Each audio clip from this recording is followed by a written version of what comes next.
வணக்கம். தலைப்புச் செய்திகள் வாசிப்பது வெங்கட். 2026 சட்டப்பேரவைத் தேர்தலையொட்டி 74 தலைப்புகளில் அறிவிப்புகள். முதியோர் ஓய்வூதியம் ரூபாய் 3000, 60 வயது கடந்த முதியோருக்கு அரசு பேருந்து மற்றும் ரயில்களில் கட்டணமில்லா பயணம். 101 பக்கங்களில் தேர்தல் அறிக்கையை வெளியிட்டார் பாமக நிறுவனர் ராமதாஸ்.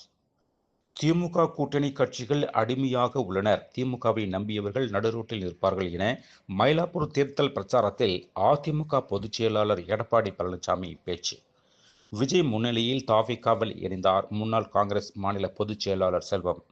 ஒரு சொட்டு தண்ணீர் தராத காங்கிரஸ் கட்சிக்கு 28 எம்எல்ஏ சீட்டு, ஒரு ராஜ்யசபா சீட்டு கொடுத்து கூடவே வைத்திருக்கிறார்கள். திமுகவை விமர்சனம் செய்தே நாம் தமிழர் கட்சி ஒருங்கிணைப்பாளர் சீமான். ஆர்முஸ் ஜலசந்தி வழியாக செல்ல இந்தியா உள்பட 5 நாட்டு கப்பல்களுக்கு ஈரான் அனுமதி. ஈரான் வெளியுறவு அமைச்சர் சயீத் அப்பாஸ் அராக்சி தகவல். 5 மாநிலங்களில் ரூபாய் 408 கோடி, தமிழ்நாட்டில் ரூபாய் 181 கோடி பயணம் பொருட்கள் பறிமுதல். தமிழ்நாடு தலைமை தேர்தல் அதிகாரி அர்ச்சனா பட்நாயக் தகவல்.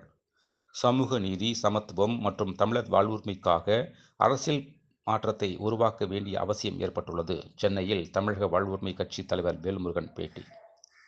தேர்தல் பணிகள் பாதிக்கப்படக்கூடாது என்கிற முறையில் தொகுதி பங்கீட்டில் எங்களுக்கு திருப்தி இல்லை என்றாலும் அதை ஏற்றுக்கொண்டோம். மார்க்சிஸ்ட் கம்யூனிஸ்ட் மாநில பொதுச் செயலாளர் பே. சண்முகம் ஆதங்கம். படப்பை அருகே 2 குழந்தைகளுடன் கிணற்றில் குதித்து தாய் தற்கொலை, கடன் தொல்லையால் விபரீத முடிவு.